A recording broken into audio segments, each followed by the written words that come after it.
ایک ایسے خطیب بے باک سے کراؤں جن کی خطابت کو سننے کے لیے آپ بہت دیر سے بےتاب تھے، جن کی سہل لسانی اور شعلہ بیانی کا چرچا پورے اطراف میں پھیلا ہوا ہے، جن کی خطابت کو سماعت کرنے کے بعد خون میں حرارت اور دلوں میں جوش محبت اور ولولہ پیدا ہوتا ہے۔ اس سے میری مراد خطیب دیشا حضرت مولانا شمیم احمد صاحب حنفی صدر المدرسین مدرسہ منبع العلوم نظام آباد ہے۔ اس شعر کے ساتھ میں حضرت والا کو دعوت دیتا ہوں۔ کچھ ایسی بے خودی تھی تیرے انتظار میں تصویر بن چکا تھا، تیرے انتظار میں آنکھیں مچل رہی تھی، تیرے انتظار میں بےتاب ہو رہا تھا، تیرے انتظار میں حضرت ڈائز پر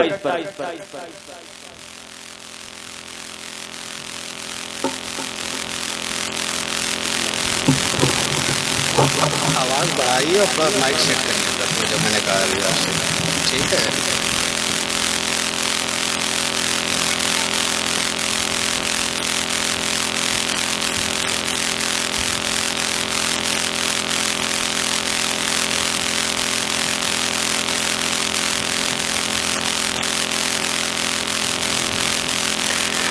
السلام علیکم ورحمۃ اللہ وبرکاتہ۔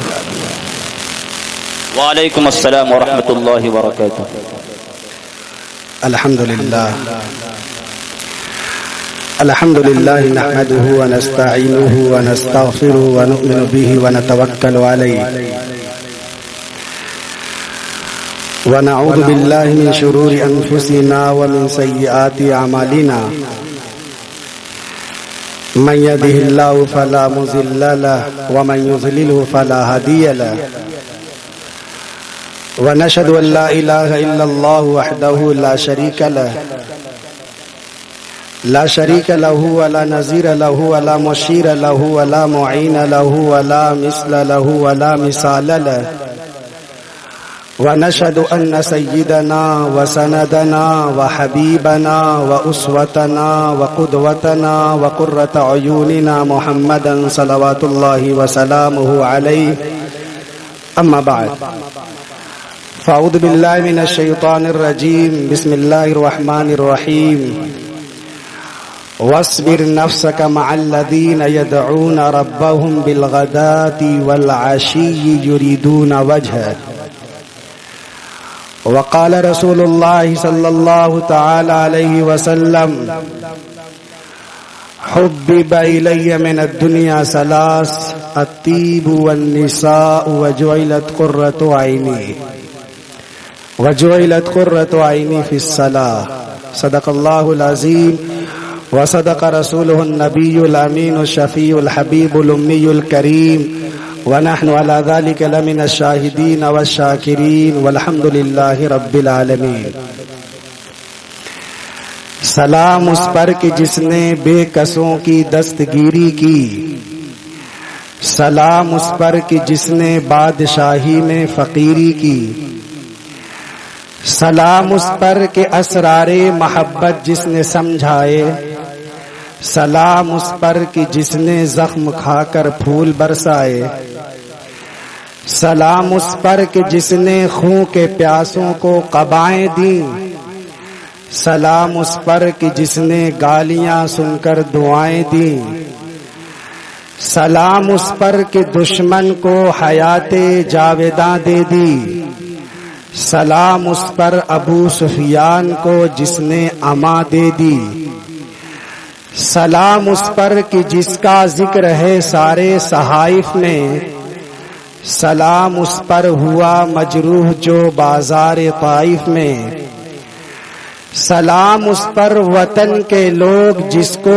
تنگ کرتے تھے، سلام اس پر کہ گھر والے بھی جس سے جنگ کرتے تھے، سلام اس پر کہ جس کے گھر میں چاندی تھی نہ سونا تھا، سلام اس پر کہ ٹوٹا بوریا جس کا بچھونا تھا، سلام اس پر جو سچائی کی خاطر دکھ اٹھاتا تھا، سلام اس پر جو بھوکا رہ کے اوروں کو کھلاتا تھا، سلام اس پر کہ جس نے فضل کے موتی بکھیرے ہیں، سلام اس پر کہ جس نے فضل کے موتی بکھیرے ہیں، سلام اس پر بروں کو جس نے فرمایا کہ میرے ہیں، سلام اس پر کہ جس کی چاند تاروں نے گواہی دی، سلام اس پر کہ جس کی سنگ پاروں نے گواہی دی۔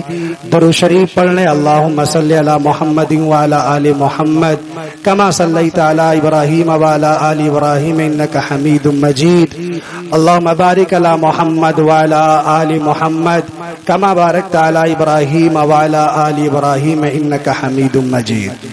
بات شروع کرنے سے پہلے میں اپنے بزرگوں سے اور نوجوانوں سے درخواست کروں گا کہ درمیان میں جو کرسی خالی ہے اسے پر کر لیں، تھوڑا سا اور آگے بڑھ جائیں، سامنے بہت ساری کرسی خالی ہے، کچھ لوگ کرسی لے کر تھوڑا قریب آ جائیں، تھوڑی سی زحمت فرما لیں۔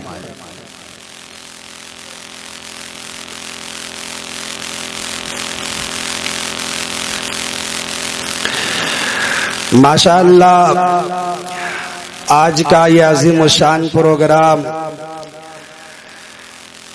مدرسہ اسلامیہ بڑے پور کے زیر اہتمام منعقد کیا جا رہا ہے، اور کافی دیر سے آپ علماء کرام کے بیانات اور بچوں کے پروگرام سماعت کر رہے تھے۔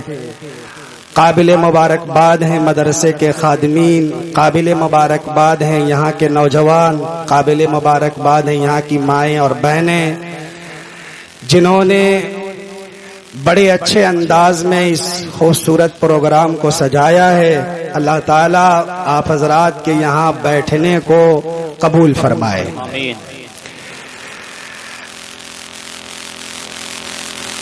یہ دین کی محفل اور یہ دین کی مجلس جہاں منعقد ہوتی ہے، اللہ کی وہاں بے پناہ رحمتیں برستی ہیں۔ آج کا یہ پروگرام ہم سب سے پہلے اپنے دل کے اندر جھانک کر دیکھیں، جیسے کہ مولانا نے ارشاد فرمایا تھا کہ اپنی نیتیں درست کر لی جائیں۔ الحمدللہ سارے لوگ اس جذبے کے ساتھ بیٹھے ہیں کہ جو باتیں کہی جائیں گی انشاءاللہ آج ہی سے اس پر عمل شروع کر دیا جائے گا۔ تو آئیے سب سے پہلے اپنے دل سے ایک سوال کرتے ہیں، میں بھی اپنے دل سے سوال کروں، آپ بھی اپنے دل سے سوال کریں، ہماری مائیں بہنیں بھی اپنے دل سے سوال کریں کہ اس دنیا کے اندر ہمیں کون کون سی چیز پسند ہے۔ ظاہر سی بات ہے، کسی کو موبائل کا شوق ہے تو ہر وقت نیا نیا موبائل خریدنے کی تمنا کرتا ہے، کسی کو کپڑا بدلنے کا شوق ہوتا ہے تو ہر وقت وہ مارکیٹ کے چکر لگاتا ہے، کسی کو اس دنیا کے اندر اچھے مکانات تعمیر کرنے کا شوق ہوتا ہے تو ہر وقت وہ نئی ڈیزائن کی تعمیریں کرتا ہوا نظر آتا ہے۔ اس دنیا کے اندر بسنے والے ہر انسان کی کوئی نہ کوئی آرزو ہوتی ہے، تمنا ہوتی ہے، خواہش ہوتی ہے، اور پھر اس خواہش کے مطابق وہ کام کرتا ہے۔ آئیے اللہ کے نبی صلی اللہ تعالی علیہ وسلم سے پوچھتے ہیں کہ میرے آقا آپ بتائیے اس کائنات میں آپ کو کیا چیزیں پسند ہیں۔ آئیے ابو بکر صدیق سے پوچھتے ہیں کہ بتائیے ابو بکر صدیق آپ جانثار مصطفیٰ ہیں، آپ اللہ کے نبی کے غلام ہیں، آپ کو کیا چیز پسند ہے۔ آئیے پوچھتے ہیں فاروق اعظم سے، آئیے پوچھتے ہیں عثمان غنی سے، آئیے پوچھتے ہیں علی مرتضیٰ سے، آئیے پوچھتے ہیں حضرت جبریل امین سے، اور پھر اس کے بعد پوچھتے ہیں اپنے پروردگار سے جو ساری کائنات کا خالق ہے، جو ساری کائنات کا مالک ہے۔ میرے اللہ آپ کو کیا پسند ہے؟ آج کے مسلمانوں کی سوچ کا جو دائرہ ہے وہ اپنی باڈی ہے اور اپنے گھر کے افراد ہیں۔ ہر آدمی تین چیزیں خاص طور سے پسند کرتا ہے، نمبر 1 میرا کھانا اچھا ہو، نمبر 2 میرا مکان اچھا ہو، نمبر 3 میرا لباس اچھا ہو۔ یہی آدمی کی ذات کا محور بنا ہوا ہے، اسی لیے جاب کرتا ہے، اسی لیے ملازمت کرتا ہے، اسی لیے دکانیں کھولتا ہے، اسی لیے کاروبار کرتا ہے، اسی لیے بزنس کرتا ہے، اور بزنس کرنے کے لیے نمازوں کا گلا گھونٹ دیتا ہے، اپنے ماں باپ کی نافرمانی کرتا ہے، بڑوں کا ادب نہیں کرتا، چھوٹوں پہ شفقت نہیں کرتا، مدارس کے چکر نہیں لگاتا، علماء سے محبت نہیں کرتا۔ یہ صرف اس بنیاد پر کیسے مال کو اکٹھا کر لے، کیسے مال کو جمع کر لے، اور کیسے وقت کا وہ قارون بن جائے۔ اللہ میری بھی حفاظت فرمائے، آپ کی بھی حفاظت فرمائے۔ آئیے امام الانبیاء فخر موجودات، ہم سب کے آقا و مولا امام الانبیاء حضرت محمد الرسول اللہ صلی اللہ تعالی علیہ وسلم کی سیرت کا ایک باب کھولتے ہیں۔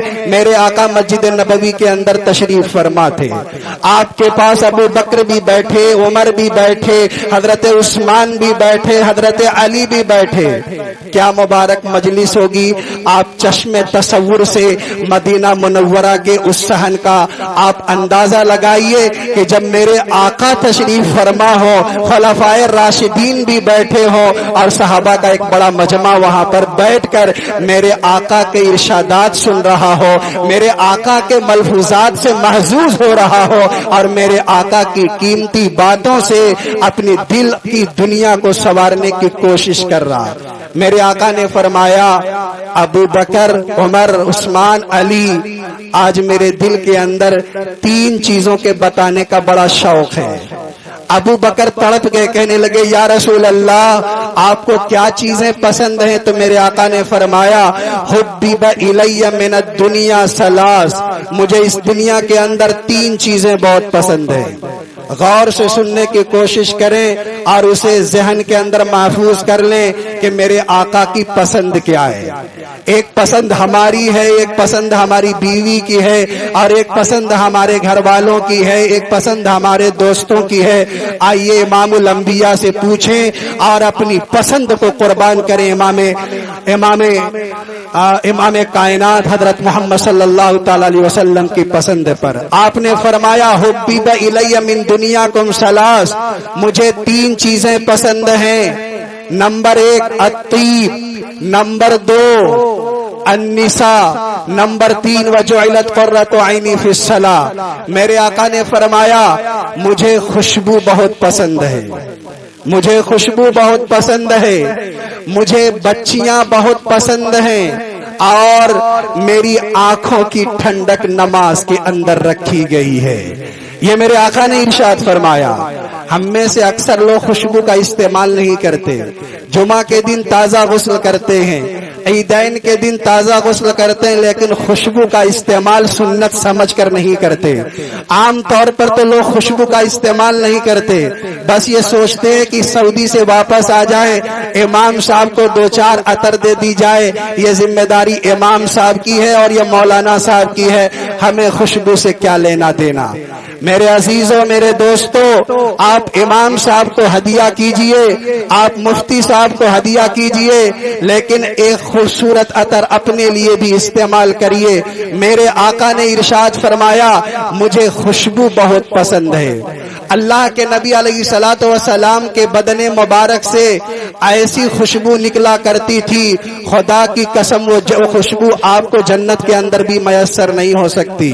روایتوں کے اندر لکھا، زاد المعاد کے اندر لکھا، میرے مصطفیٰ کو 2 خوشبو بہت پسند تھی، ایک عود کی خوشبو اور دوسری مشک کی خوشبو۔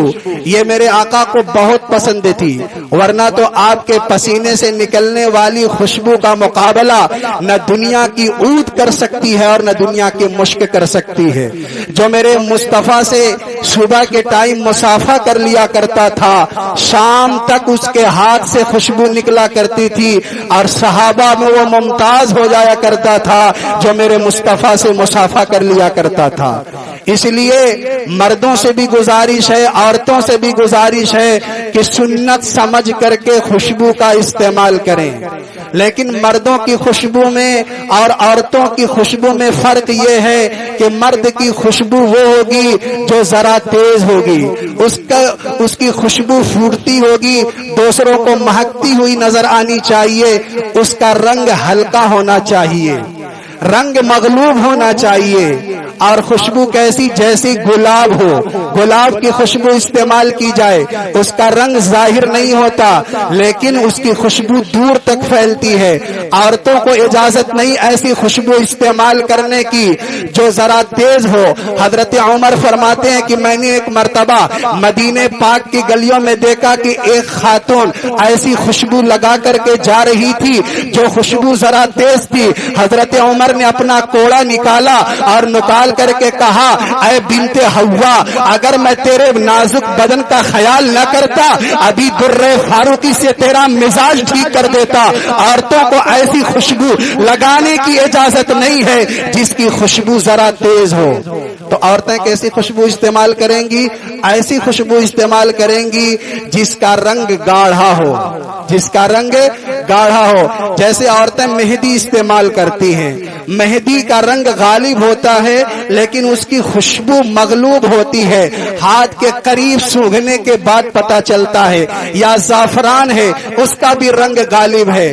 آج کل کے عورتیں جب تک گھروں کے اندر رہیں گی بالکل بھوتنی بن کر کے رہیں گی، جیسے لگتا ہے کہ یہ چڑیل بنی ہوئی ہیں، اپنے خاوند کے سامنے سنور کے نہیں جاتی، اپنے خاوند کے سامنے سج کر کے نہیں جاتی، اور جب مارکیٹ میں جانا ہوتا ہے تو سینٹ مار کر جاتی ہیں، خوشبو کا استعمال کرتی ہیں، اور جتنا اچھا کپڑا ہوتا ہے وہ کپڑا پہن کر مارکیٹ کی سیر کرتی ہیں۔ اور اب تو اللہ کی پناہ ایسا نقاب استعمال کیا جا رہا ہے جس کے دائیں جانب ماشاء اللہ کے کلمات کی توہین کی جا رہی ہے۔ یاد رکھا جائے مسلمانوں، ہماری غیرت کیا مر چکی ہے۔ ہم اپنی عورتوں کو بازار کی زینت کیوں بناتے ہیں؟ ہم اپنی عورتوں کو روڈ کی زینت کیوں بناتے ہیں؟ آخر انہی عورتوں نے آج غیروں کا دامن تھاما تو آج رقیہ نام کی لڑکی، آج فاطمہ نام کی لڑکی کسی غیر کے ہاتھ میں ہاتھ ڈال کر چلتی ہے۔ ہمارا کلیجہ منہ کو آنے لگتا ہے۔ جو علماء ہیں وہ پریشان ہو جاتے ہیں کہ آخر کیا بات ہے کہ ایک اسلام کے گھر میں پیدا ہونے والی خاتون غیر کے ساتھ جا کر کورٹ میرج کراتی ہے۔ اس کے ذمہ دار اس کے گھر والے ہیں اور یہ ہمارا معاشرہ ہے۔ اس لیے ہم سب کی یہ ذمہ داری بنتی ہے کہ اپنے گھر کی عورتوں کو کنٹرول میں رکھنے کی کوشش کریں، گھر کی عورتوں کو سمجھانے کی کوشش کریں، اور گھروں کے اندر دینی تعلیم کا انتظام ہونا چاہیے۔ اگر ہم ایسا کریں گے تو انشاءاللہ ہمارا معاشرہ ایک پاکیزہ معاشرہ بنے گا۔ ماں کی گود جب پاک ہوتی ہے اور صاف ہوتی ہے تب لڑکا صلاح الدین ایوبی پیدا ہوتا ہے، تب کوئی محمد بن قاسم پیدا ہوا کرتا ہے۔ ماں کی گود جب پاک ہوتی ہے تب امام ابو حنیفہ اس دنیا میں تشریف لاتے ہیں۔ ماں کی گود جب پاک ہوتی ہے تب علامہ ابن تیمیہ اس دنیا کے اندر جنم لیتے ہیں۔ ماں کی گود جب پاک ہوتی ہے تب امام شافعی کی بعثت ہوتی ہے۔ ماں کی گود جب پاک ہوتی ہے تب حضرت امام مالک اور امام احمد ابن حنبل اس دنیا کے اندر تشریف لاتے ہیں۔ اور جب ماں کی گود ناپاک ہوتی ہے تو پھر کوئی آوارہ لڑکا پیدا ہوتا ہے، کوئی زانی پیدا ہوتا ہے، کوئی شرابی پیدا ہوتا ہے۔ اس لیے ابتدائی کے اندر میں اپنی ماں بہنوں سے گزارش کروں گا، خدا کے واسطے میری مائیں بہنیں اپنے مقام کو پہچانے، پڑھیں حضرت فاطمہ کی سیرت کو، پڑھیں حضرت ام کلثوم کی سیرت کو، دیکھیں میرے نبی کی بیویوں کا کردار کیا رہا ہے، میرے نبی کی بیٹیوں کا کردار کیا رہا ہے۔ تو خیر میں گفتگو کر رہا تھا خوشبو پر۔ مردوں کو خوشبو استعمال کرنی چاہیے اور سنت سمجھ کر کے کرنی چاہیے۔ کریں گے انشاءاللہ۔ بڑے پور کے لوگ تیار ہیں؟